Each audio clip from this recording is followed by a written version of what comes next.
Good evening, everyone. Welcome to the Place Matters Conference. It's a little bit different this year. You'll remember last year I was a co-host with Hinal. We had a great time down at Museum London, and this year we're taking this all online, and we're really excited about this. I'm so glad you could join us. We have a great kickoff here, with Dave Meslin and Megan Stacey here to chat, talk a little bit about Place, about the central ideas here. Those of you who don't know me, I'm the past president of the Urban League of London. I was the president of the Woodfield Community Association for many, many years. So like many of you in this room, I started off in a grassroots way. I've gone on to get into research into Place and did my doctorate looking at Place. So I've come the whole way through this, and this conference is really one of the most exciting moments of the year for me. And I'm really happy we could make this work, and I'm happy you're all here because there seem to be a lot of you, so that's great. Let me begin by saying that while we have this discussion about place, land, and making change in communities, to start, we want to share some thoughts about the original and current stewards of land and place. We'd like to acknowledge the history of the traditional territory and honor the long-standing relationships of the 3 local First Nations of this land and place in southwestern Ontario.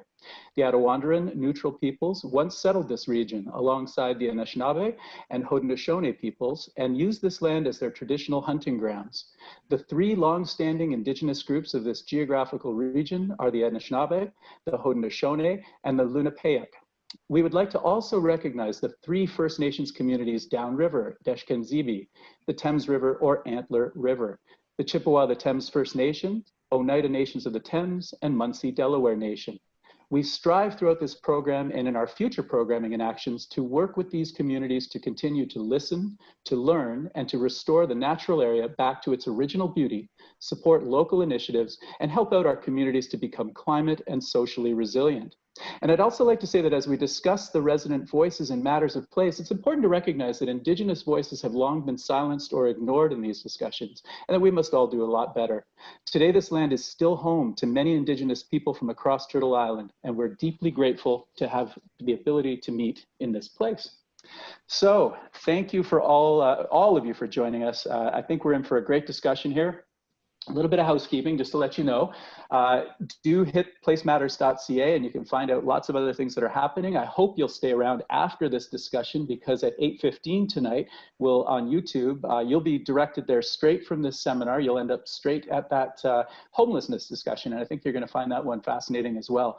Lots of great voices there and really worth tuning into. And there'll be lots of other things, so go to placematters.ca if you haven't already and check out what's going to be happening over the rest of the time here. While Dave and Megan are chatting, you're going to have the ability, I'm going to be hanging in the background and monitoring the Q&A. So you'll see down at the bottom of your screen, there is a Q&A button. As this proceeds, anytime you want to, you can throw up a question. I can't promise we're going to get to them all. We probably won't, but we will try to get to as many as we can. One thing we did enable is that if you see a question that you like, you can upvote it. And if we get a lot of upvotes, that's going to tell me that there's a question that really matters to a lot of you. So we'll try to make sure that one gets on board. When we get to the Q&A, Megan is going to probably throw in some follow-ups here and there if she sees something in the question that she'd like to probe a little further with, because that's her job and she does that so well. So that's how we're probably going to proceed at that time. We'll do that for at least 20 minutes near the end. We may jump back and forth and we'll take our cues from Megan and Dave. So I'd just like to introduce our 2 panelists tonight. The In Conversation person we're so lucky to have is Megan Stacey. She's a City Hall reporter at the London Free Press, where she's been since 2017. When not live tweeting political debates or covering local government decisions, she also writes about social issues. She's picked up several Ontario newspaper awards for reporting on healthcare, serial killer Elizabeth Wetlauer, and the explosion that rocked London's Old East Village, among other projects. She believes deeply in volunteerism and is a longtime Big Sister and Big Brothers Big Sisters in Oxford County.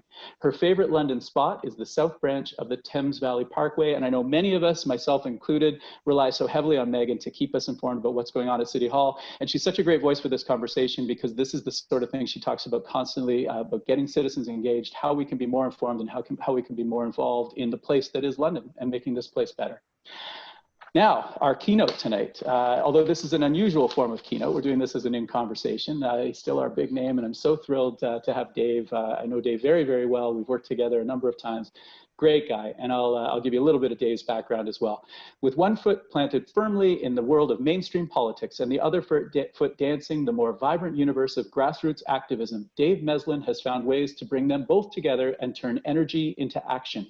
His TED Talk about apathy has more than 1.9 million views, and his 90-second video clip from the 2016 Canadian election coverage using colorful sticks of Lego bricks to explain how our voting system failed us has over 2.5 million views on Facebook alone. A passionate transpartisan political disruptor, Meslin has spent the last 20 years as a political biologist exploring the strange and mysterious worlds of protest movements, party politics, and nonprofit organizations. Wearing a suit and tie one day and shouting through a megaphone the next, Dave has worked as an executive assistant at both City Hall and the provincial legislature, painted do-it-yourself bike lanes on the street, organized hundreds of volunteers, started a handful of nonprofits, worked as a federal lobbyist, helped draft political legislation, survived tear gas riots in 3 countries, buried his car, and got thrown into jail. Not in that order. An urbanist, community organizer, trainer, and political entrepreneur, Dave has left a trail of campaigns and organizations in his path, including the Toronto Public Space Committee, Ranked Ballot Initiative of Toronto, Unlock Democracy Canada, Dandy Horse Magazine, and Cycle Toronto. Dave also co-founded Spacing Magazine in 2003. Dave's best-selling book, Tear Down: Rebuilding Democracy from the Ground Up, is a roadmap for change and a cure for cynicism.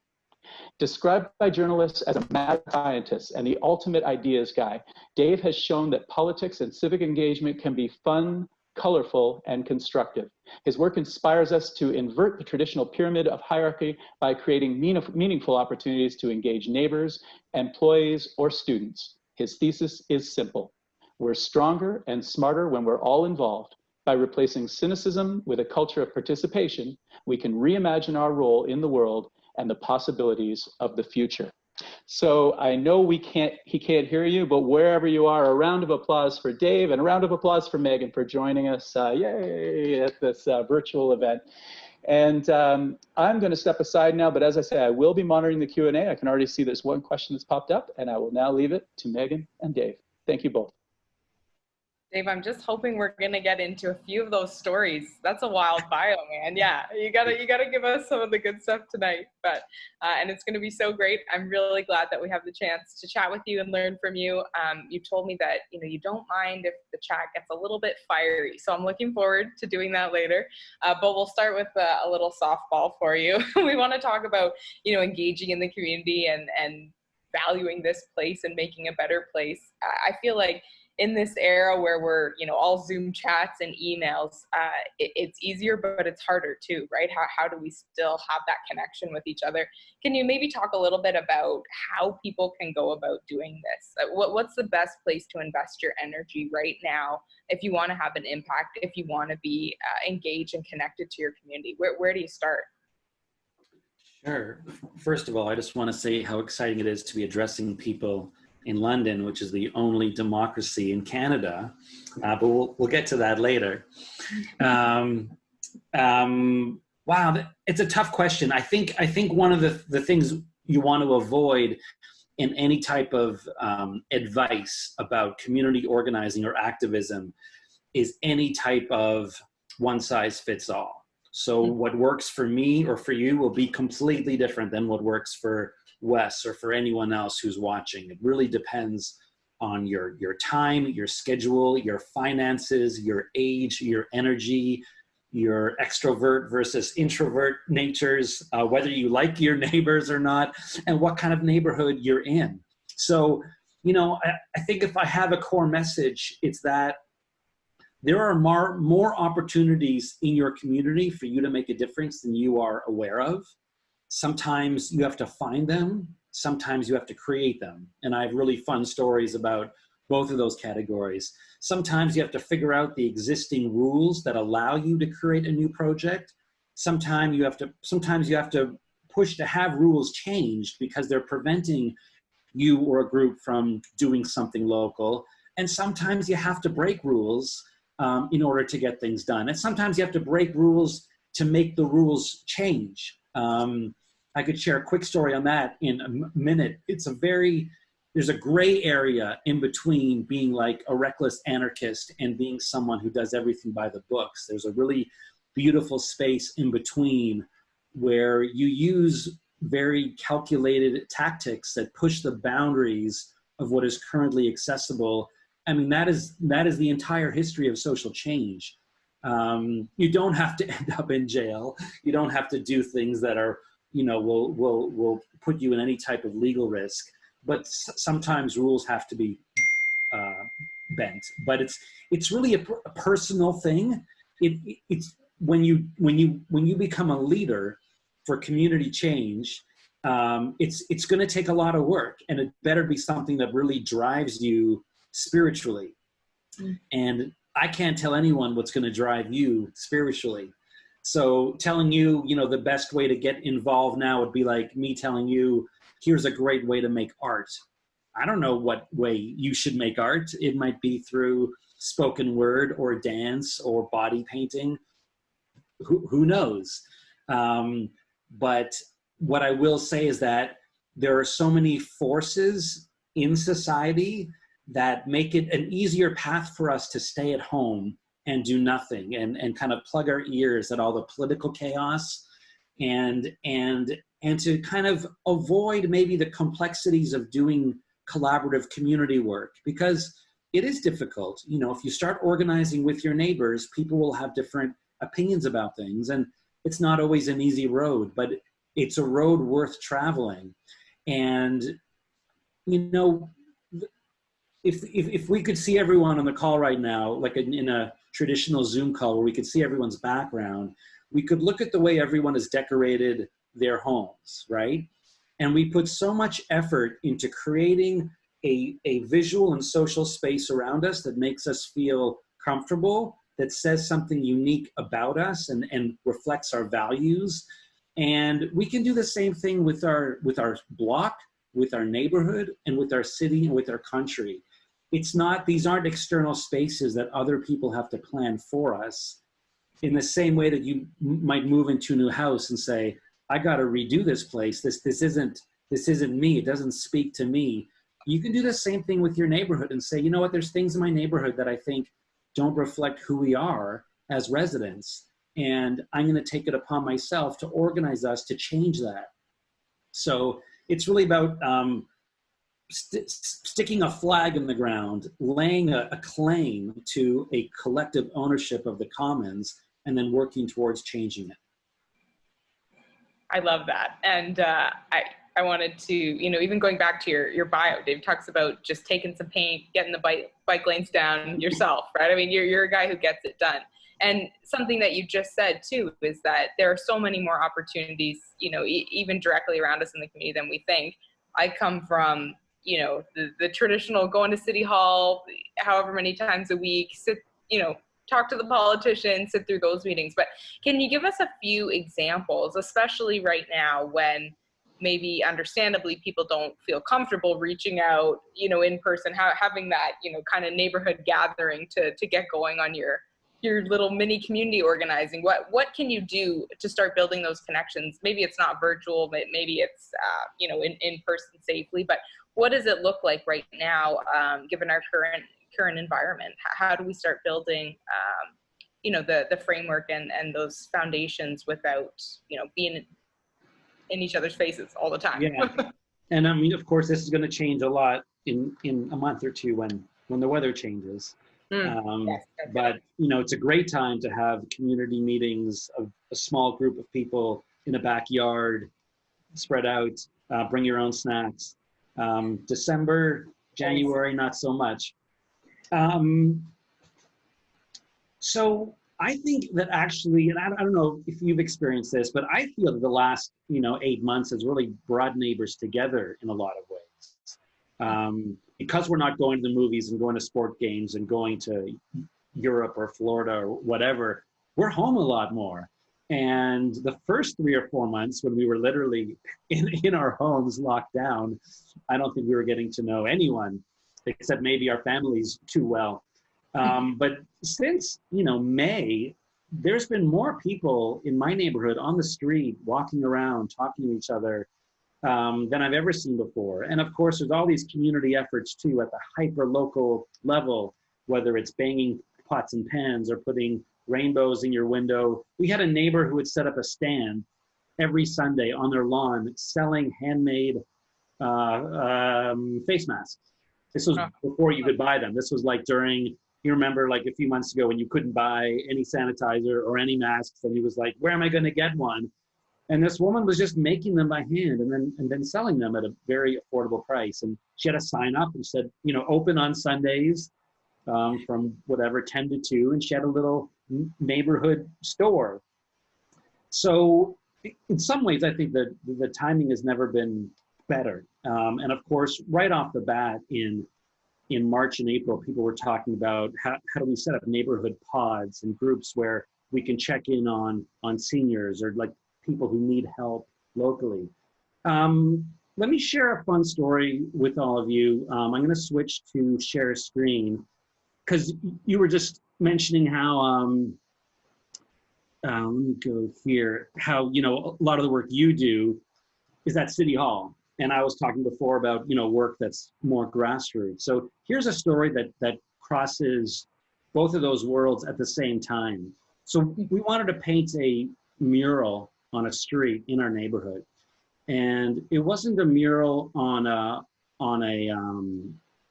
building or, under a bridge, the way you would usually think of a neighborhood mural. We wanted to do a mural on the street. And I'd heard of street murals. I'd never actually seen one, but I've heard of them in places like Seattle and in Portland.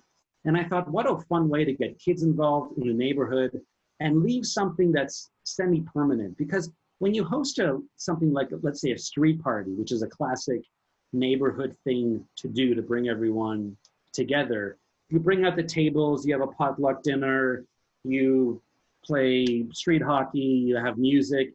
The next day, you take down the stage, you fold up the tables, and everything's gone back to the way it was, which almost sends like the opposite message of what really drives me. It sends the message that you can borrow your road, but it's still not really yours. You have to give it back to the city and back to people driving through your neighborhood. It's like a library. So I thought, what if we could leave a tattoo on the street, designed by a local artist and painted by kids? So I called the city. I wanted to do it, the right way. So we called the city, we said, we'd like to get a permit to do a mural on the street. And city staff said, no, we don't have any permit for road murals. And so I researched it. I found out that Ottawa allows it, Kitchener allows it, Vancouver allows it, Halifax allows it. And it's normal for any municipal bureaucracy to be risk averse because they're all overworked. They have a lot on their plate. They're dealing with these crazy people called city councilors. And it's a stressful environment to be a part of the civil service. So I totally get where they're coming from. When a new proposal comes up that could have downsides, very often they're going to recommend against it or just avoid it or just say no. And that's fine. That's their job. Our job as citizens is to very politely push back and say, well, wouldn't it be great if we tried it anyways? And there's lots of tricks you can do to get projects to move forward against the, what's that word? Oh my God.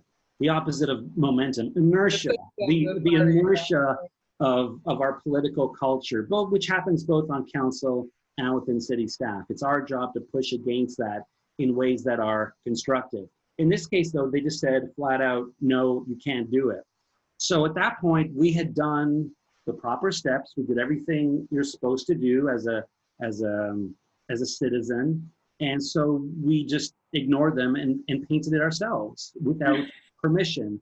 This is a blatant violation of municipal law in Toronto, but it was a hell of a lot of fun.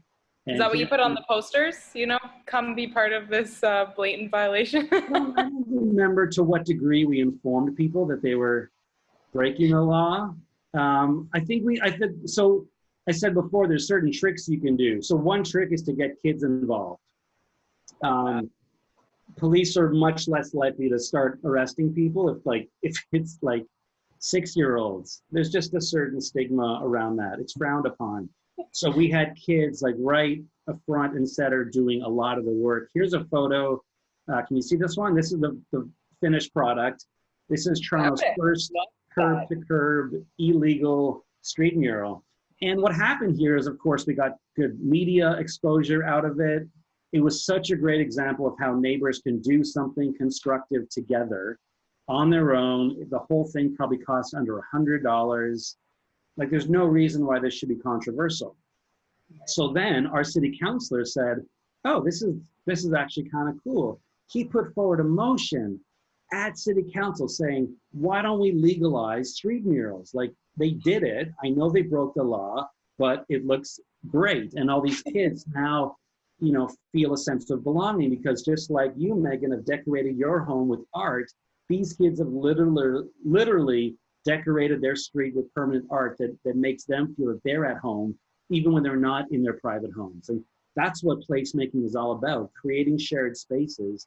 It's extending where you feel at home. You don't have to be inside a private house to feel I'm at home. Your neighborhood can feel like a home that you've participated in creating. So guess what? City staff wrote a report in response to this motion saying, no, we shouldn't do this. This is a terrible idea. Here's all the ways it could go wrong.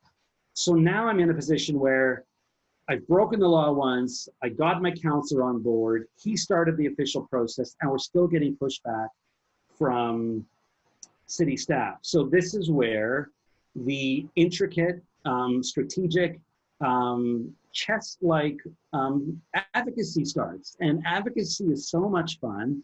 It's all about getting enough votes. And everyone who's watching, you should all know how lucky we are in Ontario to have nonpartisan municipal councils. Even though there's some party politics in the background in any city, and you might know that this councillor is with that party or whatever, no one's whipping their vote. And it's the exact opposite with your MPP and your MP. You can meet with your MP and convince them of anything, and it doesn't matter at all, because they don't get to vote how they want on anything.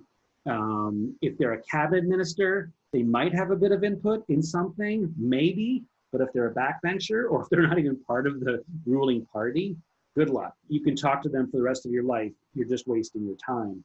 It's the exact opposite with a councillor. So how many councillors do you have in London? We got 15. 15, oh, all 14 right. So if you can convince, 8 councillors of anything, you've just changed the history of the city. You have to figure out which one, and if it's a committee, so your committees probably have, 5 or 6 people on them? So now you're talking about convincing 5 people that, we should legalize street murals, or we should whatever you can imagine that you think London should be doing. There's 5 actual human beings who will take the time to meet with you. And if you need one of them to move a motion, you need the other 4 to support it. And then you need media support. You need allies in the media, allies on council, hopefully an ally on staff. Anyways, to make a long story short, we pushed back. We brought people to speak at committee. We used media connections. And in the end, they worked out this compromise behind the scenes where staff said, okay, we'll allow for 1 pilot project. And this is a word that you should always use when you're pushing for things. Just call it a pilot. And that's how you kind of get your foot in the door. So we agreed behind the scenes that there would be a motion moved by the chair of the committee for a pilot for 1 mural the following year. And I said, fine, I'll take what I can get. Sometimes it's all about incremental steps. But then at the meeting, the councillors realized that they all wanted a mural in their ward. So before the meeting had ended, they had moved a motion that undid this compromise we had with staff because they couldn't agree who would get the mural. So we ended up with a pilot project for 4 murals, and those were painted the next year. And now there's been murals painted all over Toronto. I'll just show you some quick ones here. In different neighborhoods, people of all ages. This one's actually right in front of my house. How convenient. Dave, this is awesome. You beat them at their own game. Everybody wants it in their ward, so we'll give it one per ward. So it's just an example of how, like, you know, was this a grassroots kind of anarchistic community project, or was this a kind of, you know, boring project we have to go to City Hall and learn how the bylaws work? Well, it was totally both. And you have to be able to put on both hats and have a bit of playful fun in your neighborhood where you play with the bylaws, but you better be prepared to read those bylaws, do your research, know your data, be able to speak to the media, speak to council, and get more people involved and actually push at the right time. And you can make anything happen. It's incredibly fun. And you know what, Dave, I think the coolest part about this one is that, maybe not the coolest is the flagrant rule breaking, obviously, but it's fun, it's vibrant, it's cool, and it makes people want to be involved, right? Anybody walking by, somebody painting a mural on the streets, like, yeah, you know, sign me up. How do we harness some of that energy? I feel like, especially right now, a lot of people are just struggling, you know, we're trying to get through the day. How do we bring back that element of fun? Like, let's just make this a cool place. Let's bring that vibrancy back to our, whether it's, you know, the Flex Street or wherever. How do we kind of harness some of that energy? Yeah, I think the first step is literally getting to know your neighbors. And so many of us, myself included, are guilty of waving at our neighbors, saying hi in the morning, but not necessarily really getting to know them. So I had this thing happen to me a few years ago where there was a fire in my neighborhood. And no one got hurt, but it was a big fire, and the roof of this house was just covered in flames. And of course, a whole bunch of us were out watching. We were just curious, and, you know, who doesn't like watching fire trucks? And, you know, it's kind of neat. So we're all standing there, and we start introducing ourselves and saying our names. And we all lived within a 2 or 3 block radius. And I had this epiphany where I was like, why did it take a fire, a disaster, for us to meet each other? Why didn't we already know each other?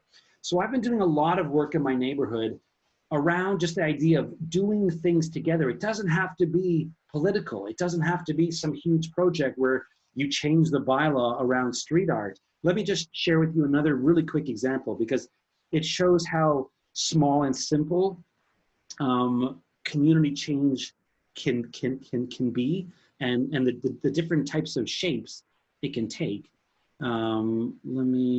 Is this working? Yeah. Okay, so I did a really fun project in my neighborhood where we tapped our own maple trees. And this is so funny because as urban dwellers, so many of us have like gone out to the country in April to go to a sugar bush. And like, you know, especially if you've got young kids, that's a really big Canadian thing to do. And it occurred to me 3 years ago, wait a minute, why are we leaving our beautiful neighborhood to go to a sugar bush when we have 100-year-old trees in our backyard? So I talked to an arborist and I said, do we have any sugar maples in the neighborhood? And he's like, yeah, you know, there's one, there's one, there's one. So we got all these neighbors together. And again, that first step is just knowing who your neighbors are, having an email list of your neighbors. So there's a platform to say, I have an idea, you know, I want to have a street party, or I want to do a mural on the road, or can we tap our sap trees? So we tapped all these trees, and then different volunteers signed up to do the boiling. And this was so cool because if you've ever done maple syrup before, it's a lot of boiling. The ratio is 40-1. So every 40 liters of sap gives you 1 liter of syrup. So there was no way one person could do it. So we had people all across the neighborhood in their own homes, on their barbecues, on their stoves, boiling sap for hours and hours and hours. And the rule was that whoever volunteered would get their own Regal Heights maple syrup, which is the neighborhood I live in. So this was the final product using our own recycled jars. Is this political? Most people would say no. I would say it's revolutionary. I would say it's radical, because when neighbors know each other, they can do more. You know, if you have 10 people who want to play hockey in a neighborhood, but they don't know each other, none of them can play hockey. Hockey doesn't work with one person. And a lot of community organizing is the same. Once you meet people and you have communication systems in place, just as simple as an email list. We have an email list of 450 people in my neighborhood. and it opens up so many doors. So one thing I've been researching a lot is how neighborhoods organize at the hyper-local level. So in Toronto, I've created this, this map. It's called Tango. How do I do this? Are we still sharing? Yeah. This is at tango.to, and it's a map of hundreds of different types of neighborhood organizations. Of course, in London, you've got the Urban League. Edmonton has this really cool system of they're called community leagues, and there's a federation of community leagues. Los Angeles has a system of 90 elected neighborhood councils. And all these different models of creating local democracy and local groups is really important. Montreal also has a really cool model, for a Canadian example, of boroughs. And Toronto would really benefit from this because we're a city of 3 million people, which the word local democracy starts to mean nothing when your mayor is representing something the size of a country, or at least a province. London isn't a tiny town either. London is the size now where you want to start thinking about, should there be a fourth tier, some kind of lower structure where local democracy actually feels really local. I don't know what your ratio is of resident to councillors. In Toronto, we're now up to, I think it's about 150,000 residents per councillor, which is ridiculous. So our councillors are kind of like mayors. Our mayors are like premiers, and we essentially don't have anything local. So when Montreal amalgamated, they kept the borough system underneath, so people would have something a little more casual, informal. Anyways, London might not be ready for that. You might not need it because of your size. But let me say one more thing, and then we should probably head to questions if there's any there that are ready for us. Sometimes it's okay to just do stuff on your own. So again, this is a real personal thing. You know, some people like playing hockey with 10 people. Some people would prefer to be home knitting, right? Like everyone has different personal, emotional needs, and that has to be reflected in the type of community organizing you do. So everything I've shown you so far has been very group oriented. You know, the big group of kids painting, or the group of people doing the maple syrup. That takes a lot of organizing, and also you have to have a certain personality to enjoy that. Like if you're a total introvert, that might not be your cup of tea. So I'll just share another quick example of something I worked on recently, where I just did it on my own. It was just my own little project. This is, oh, am I sharing my screen right now? Not right now. Okay, so there's a set of stairs in my neighborhood that goes from Davenport to Regal Road. It's like this 40-foot staircase through a forested area. It's beautiful. It's a 100-year-old neighborhood, and people go up and down these stairs to get places, but also for exercise. And I noticed that people were running up and down them, and I could see that in their head they were trying to keep track of how many laps they had done. And sometimes they would put stones or sticks at the top of the stairs to keep track.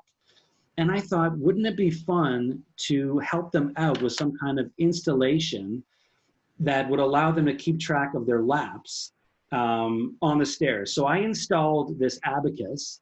I built it. I put it in concrete. It's a permanent installation in my neighborhood, and I didn't get any permits. I didn't ask anyone. I didn't talk to anyone. It's kind of like, you know how people do tags? You know, they'll tag a wall with a black marker. You know, obviously those people are trying to leave their mark. You don't have to just do a tag if you want to leave a mark in your neighborhood. You could be way more creative. You could be way more artistic, and you can invest a lot more time and energy and actually think about, what would my neighbors benefit from? What could I do as a treat for my neighborhood? And this project has gone through a lot of different phases. It's been vandalized twice. At one time it got ripped out and then thrown down the stairs. But every time that happens, people leave notes on it. And like, I've communicated with complete strangers about whether they like it or why they like it, or can they help fix it, or it's so sad that it's been vandalized. But one of the funniest stories was when I first installed this, it was actually about 2 or 3 feet higher. I designed it for my height and the height where my hands would be, to like, if I was jogging and then I needed to flick an abacus. So it was about, let's say, 4.5 feet off the ground. And I came one day, and I came around the corner, and someone had carefully deconstructed the whole thing and reinstalled it about 1.5 or 2 feet lower. And I had no idea why. And so I put a sign up saying, hello, neighbors, my name's Dave. I'm the one who installed the abacus. I'm just curious, why did you move it lower? And I actually thought that it had to do with accessibility, like someone maybe like in a wheelchair, or maybe it was for dogs. Like I couldn't figure it out. Yeah, kids. And I've definitely never seen any kids doing laps. Like kids don't need to reach it. This guy didn't realize that it was for joggers, even though joggers were using it nonstop. He thought it was a interactive art piece for kids. And he thought it was so cruel that I had installed something which is so visually a kid's toy out of the reach of children that he took the time to lower it. And then that left a weird wooden stub above it, which then someone tagged with this like kind of weird squirrel face. So then I responded to that. Instead of erasing the squirrel, I actually painted it in. And I did all this extra shading, and it was my message to the artist that I don't mind that you added your art to mine, but if you're going to change my art, I'm going to change yours. So it almost became a democratic discussion between us. And then someone who really hated the mouse cut that whole section off with a saw. So Dave, you've got really dedicated neighbors. Imagine trucking your saw along to the staircase. So in a way, it became a democratic collaborative project amongst neighbors. But instead of sitting down and talking about it, I just built something, and then other people started to change it. But it's still standing. It's been up now for 1.5 years. Joggers use it every day. And even people who aren't jogging, if you see that pattern there, that diagonal shape, every time I go by it, there's a different shape. People just play with it. Well, not these days because of COVID, but people use it all the time. And again, like, I didn't ask anyone, and like, no one cares. So am I breaking the law? Of course I am. But should I have gone to City Hall with this proposal, and they would have said, well, you'll need $1 million insurance that has to be stamped by an engineer. You need signatures of 90% of your neighbors, and a consultant would have to design it, Dave. You know that. Yeah, exactly. So I really think like if I want to leave the audience here with any clear 2 or 3 takeaways. One is that community engagement and placemaking can take any form that you can imagine. And what you end up doing should be something that no one else has done before. Don't look at my work and be like, oh, let's build an abacus now and do a road mural. Be as spontaneous as I was. And number 2, like, always remember that rules are malleable. And not only are you allowed to play with rules a bit, but I think it's an obligation and a duty to do what feels right in your heart. And that's an important driving force and fuel of successful community projects. This is awesome. Wes is here to save me from myself.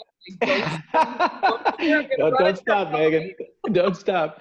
But I will feed a couple of questions that are coming in. The first one is getting the most upvotes, so I'm going to read it to you. Is Dave sad about his lost bike? Oh, wow. Okay. Someone's got some inside information I don't have. Yeah, well, no, I'm not actually. I've had that bike for 20 years. So someone stole my bike a few days ago. I posted it on Facebook just about 3 hours ago. I guess the word's getting around. I have always had this thing where when people tell me their bike's been stolen, I always say, well, was it locked up properly? And in almost every case, they kind of, admit embarrassed that they forgot to lock it that time. At which point I always say, well, then it wasn't stolen, you gave it away. And it's just a form of wealth distribution for those who weren't paying attention of their own property. Anyways, I didn't lock it up properly last week, and someone took it off my porch.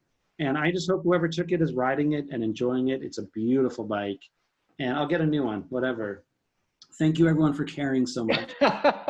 Maybe it'll show up on top of the abacus now, like community art, Right.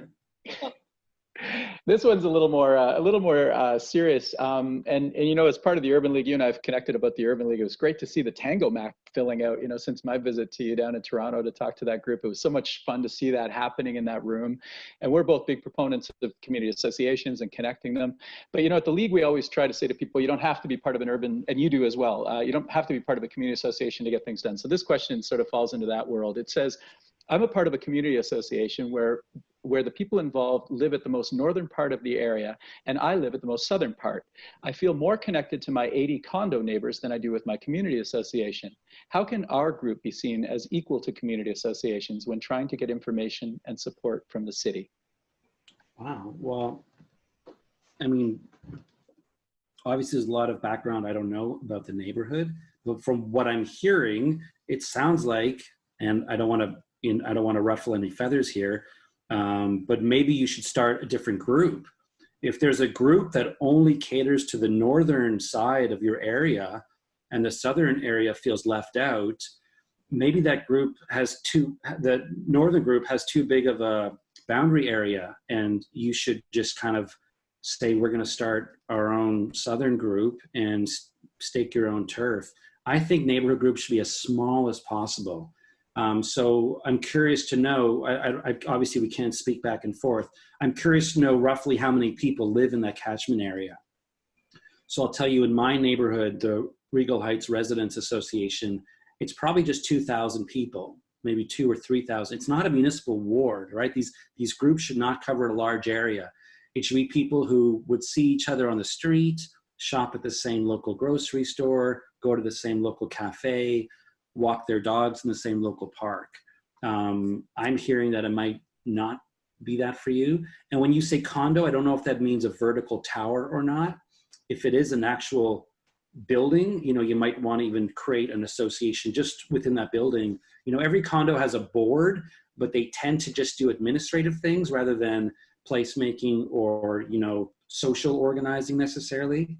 But yeah, that would be my advice. No matter how old the existing group is, or to what degree their borders are seen as their traditional boundaries, again, you know, things have to change. You have to see things as malleable. So I would encourage you to try exploring redistricting of your boundaries. Can I jump in really quickly, Wes? Dave, if you were speaking to someone, you know, we had a couple questions on that vein about kind of starting up. I mean, you talked about your email list. I think, what did you say, 4,000 names on it? Just 400. If it was 4,000, that would mean my neighborhood's too big. We have 450 people on our list, which is probably about probably half of the households. Because if we have 2,000 people, that's probably about 1,000 homes. Right. And we have half of those people. Half of those homes probably have someone on our email list. And love that. I mean, blasting something out to your community is so great. We all love email, or a lot of people love email. How is it just that easy? Go around, collect emails, or what's a good starting point if you really don't have that base, or, you know, say the individual is trying to reach out to their condo neighbors or student neighbors? So on the one hand, I don't want to scare people off by saying, you know, it's so much work. On the other hand, I don't want to make it sound easier than it is. It is a lot of work, but it's totally doable. And that goes for starting any type of community-based project. Let me also say, before I dive into a few details, I think that cities should support local groups financially, which would really help in a lot of ways in terms of, because you can pay money to do what's called an unaddressed bulk mail delivery to everyone in your neighborhood. It's the easiest way, especially if there's like people living in basements or second floors or multi-residential buildings. It's pretty hard to hand out flyers. It doesn't cost a lot of money, but it adds up if you do that, let's say 4 times a year. I believe that cities should have a system in place where if you can prove that you have an inclusive group that represents X number of people, you get a certain number of cents or dollars per person to organize in that neighborhood. It's kind of like a participatory budget model, which we could talk about as well. But how do you do it?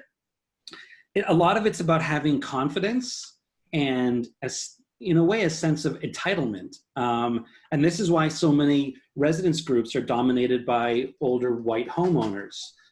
because there's obviously a certain level of entitlement that is aligned with that demographic.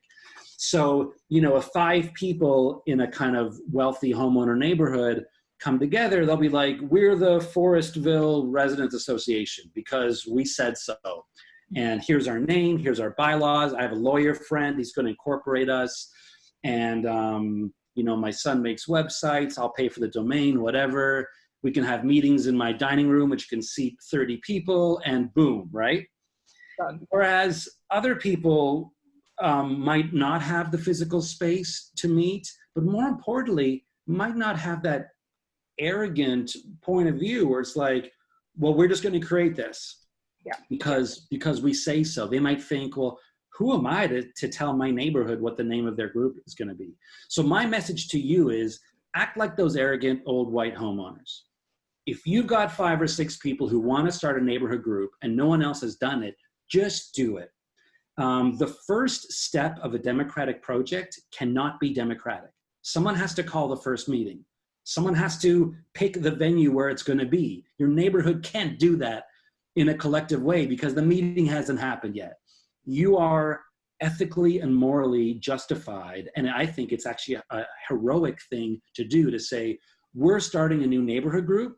It's going to be at this space. It could be at a Tim Hortons if you don't have enough space to do it yourself. Obviously, these days, it's more likely to be on Zoom for now. And then all you need is a name, you need a logo, you get a domain, you can put your website up on Wix, and everything else will happen from there.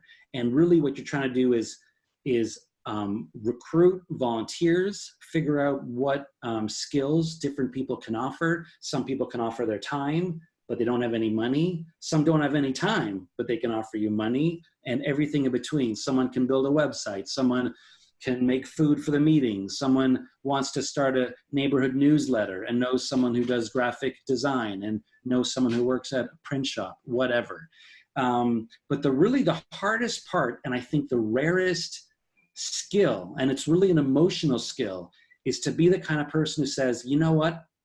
I don't know why I'm going to be the one to do this, but I'm just going to do it. And I have a TED Talk where I talk about this because we are often fed a false narrative of how you're supposed to know when you're the hero. And I use Harry Potter as an example where he has this like Z thing inscripted on his forehead. And it's like a marker that like, you're the chosen one. And no one's going to walk up to you and say, you're the chosen one to organize your neighborhood. You have to scratch that thing on your own forehead and just say, shit, I'm going to do it. And I'm just going to do it because I think it needs to be done. And no one else is stepping up to the plate. You can call that arrogance if you want, and to some degree it is. It's also leadership. And as long as you're aware of the fact that you're just starting a process and that the future phases can be very inclusive and very democratic and collaborative, take that first step no matter how fascist it is. Be a fascist. I like the heroism metaphor much better. You're heroes. Oh, sorry. Be a hero. Down with fascism. I'm so glad to hear you take this approach because I know at the League, like for instance, in my tenure at the League, we had neighborhood associations that were created inside another neighborhood association. We had neighborhoods with overlapping boundaries. Neighborhood associations are really something of the imagination. They're not supposed to be carved in stone like districts are. And so I love to hear you say that too. I mean, it is whatever you imagine it to be, and it exists for as long as you collectively want it to. So I think that's important to get out there. Let's take a little twist. Oh, by the way, you answered a question, thanks to Megan, that people were asking quite a bit, which is about how to start a community association. So we got into that. Let's take a complete shift in direction here. I don't know if you're aware of our advisory committee review process that's going on in London. You're probably not. No, there's a review process going on. And you know, advisory committees in London, like many other places, are citizen committees that have people with various levels of expertise or interest in a certain topic area. I sat on the Latch, the London Advisory Committee on Heritage, for a long time. They provide citizen advice to council, basically. And, you know, there's two sides of this debate. Megan would be much better to sort of get deeper into what exactly where the debate sits right now. but I mean, the obvious two sides are, one, it can be it costs money to do this, and may be ignored because it is just advice, and some people will say, well, what's the point of this? And then the flip side is, the citizens, this is their opportunity to be part of the process. So we're seeing a review here, and this question basically is, what are your thoughts, I guess, to make it broader, on advisory committees? Have you thought about this as a means of citizen input? Yeah, that's a complicated one. So first of all, good democracy does cost money, and you should spend that money. And it's actually cheaper, I think, in the long run, because you'll make better decisions. There'll be less community pushback and less, waffling back and forth between things. If you invest the money and time upfront to build community consensus on an issue, that's probably going to save money down the road. That said, I'm not sure that advisory committees where people apply to be on it are the best way to go. And the reason for that is, and I'm saying this in a self-deprecating way, but probably also insulting half the people on this conference, activists are a weird bunch. They're not representative of the average public. So if you say, who wants to be on a bike at advisory committee, the people who like jump at that, might not represent ordinary cyclists. They're also, again, you start to repeat that pattern of who's at the table, right? So who has time to be on an advisory committee? Maybe not a low-income single mom trying to raise 2 kids, even though her voice would be really important on how to make cycling easier for her. So you start to get a distortion in terms of representation. So one model I really like is called a citizens assembly. It's also called a civic lottery. This is actually a Canadian idea that was pioneered in British Columbia in 2004 and is now spread all over the world. And it takes the jury model, which we already use in courts, which, if you think about it, is a pretty crazy idea, right? So Wes Kinghorn is accused of some, really serious crime. And instead of just putting him in front of a judge who actually went to law school, we're just going to have these 10 random people who have no background in anything. And we're going to call them a jury just because, they got a letter in the mail. And they're going to sit there and listen to your arguments, listen to your defense, listen to lawyers, again, with no legal background at all, and then give a recommendation to the judge. It's crazy, but it works. And we all admire it, I think, as a system. So the idea is, can we do that with other things? What would happen if you randomly selected people all across London who just got a letter in the mail saying, do you want to be on a cycling advisory group? I mean, that would be weird because they might not ride bikes. You could put it on bikes. You could have a little postcard that just goes on, 1,000 bikes in the city, and then see who applies. And that's very different than just using existing channels like activist channels. It also might make someone who's less, again, there's stuff around entitlement and being an extrovert and seeing yourself as a natural born leader. So how when they have a Q&A at a public event, you can kind of predict the kind of person who goes up to the microphone first. It's the person who actually came to the event just to hear their own voice. And they spent the whole time just, rehearsing their question in their head. I'm not attacking those people. There's a room and a place for every type of personality, but that's not the type of person you want on a deliberative committee. But that's probably the kind of person who will apply on their own if you don't make a real effort to do good outreach. And a random selection process is a great way to do that. I actually propose in my book that we should get rid of elections completely and just randomly select city councilors. So Megan would get a letter in the mail saying, you've been randomly selected to be a city councilor or an MP for the next 4 years, show up to work. That would be so cool, but that's a little out of scope of what we're talking about tonight. But there is there's a great book I'll recommend. It's written by this guy, Dave Meslin. It's full of fun ideas about local democracy, but also how we can get rid of all the political parties, all of our elections. David, your time behind bars in the book, though. That's What's that? your time behind bars chronicles. Oh, right. I can't remember. We'll have to buy it. What a plug. Selling it, man. Well, we're down to about 5 more minutes, and then we're going to let people go on to the next one. This has been a great discussion. I do have one here for Megan, actually, and this is more of an information one. Probably won't take you long to answer it, but what resources should people follow for information on London's community politics and so forth? Yeah, do you have any advice? Yeah, I think especially lately, you know, it reminded me of the question even about, you know, making sure your condo group is heard at City Hall too. And I think this will sound a little bit cliche, but there's a lot of power in just reaching out to your elected officials, I think, especially when they're a city councilor, because as Dave pointed out, you know, there's, they get to vote the way they want, right? So I'd say find out who your ward councilor is. First of all, there's a nice, easy system you can use on the City Hall's website, which is another good place. I can't believe I'm recommending that, but if you go check out, they have a new site, like a beta site. And listen, this is not any sort of promo or sponsorship, because the City Hall's website is tragic right now, but this new one they're launching looks a lot better, where you can actually search for the things you need. If you're not connected with your ward councilor, or you don't want to just cold call them or email, a lot of city councilors now are doing like social media updates, right? So long Facebook posts, or kind of keep you in the loop that way. Obviously, I have to recommend local media. I gotta say the Free Press, but if it's someone else, just don't tell me, it's fine. Because those are the people who are, again, biased, but those are the people who are sitting through the meetings and trying to give you, you know, all the facts that you might not get from your city councilor. I think city councilors do a good job trying to keep people informed too, but, you know, local articles, that's a good place to go. City Hall does also publish their own like council briefs, but I think you're much better to go to like a Twitter feed of somebody who's there, or an article, you know, online or in the newspaper, on the radio, whatever it is the next day.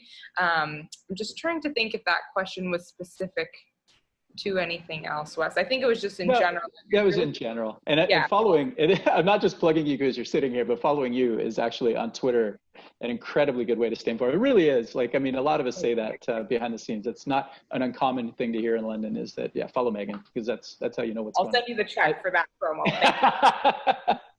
Okay, Dave, we're going to wrap it up. So I will ask the last question. It's that big one. It's kind of fun. It's just who in your life has influenced or inspired? Since you're an inspiration to a lot of us, who influences and inspires you?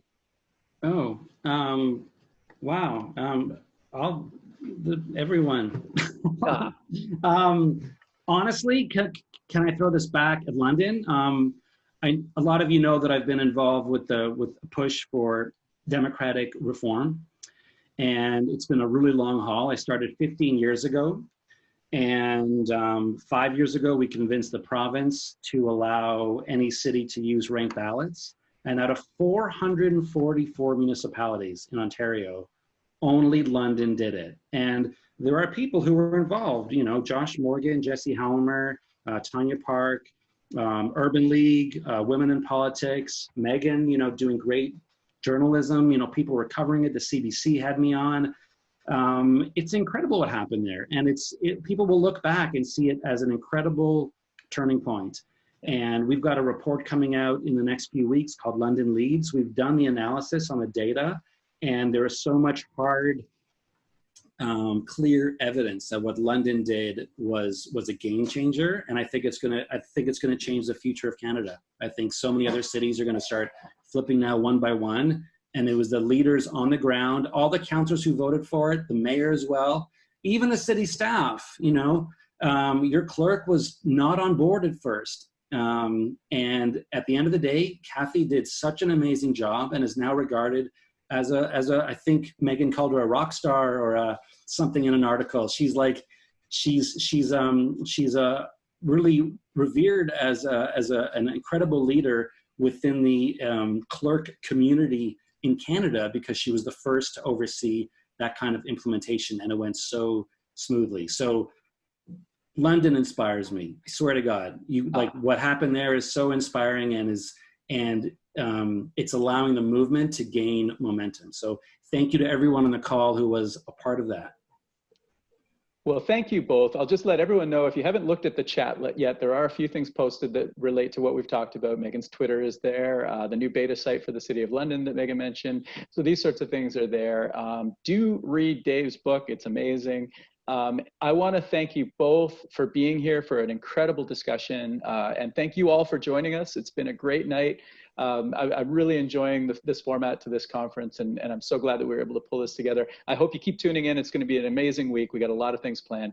So can't hear it, but out there in the universe, a big round of applause for Megan and Dave. And there we go. Thanks, everyone. Now, don't go away. Remember, after this, you will be rooted to the homelessness conversation. If you don't get there for some reason, go back to the placematters.ca. You can find your way there. It's released on YouTube in exactly 13 minutes, I believe. So thank you, everyone. Have a wonderful night, and we'll see you at the next event. Thank you both. Bye-bye. Thanks so much.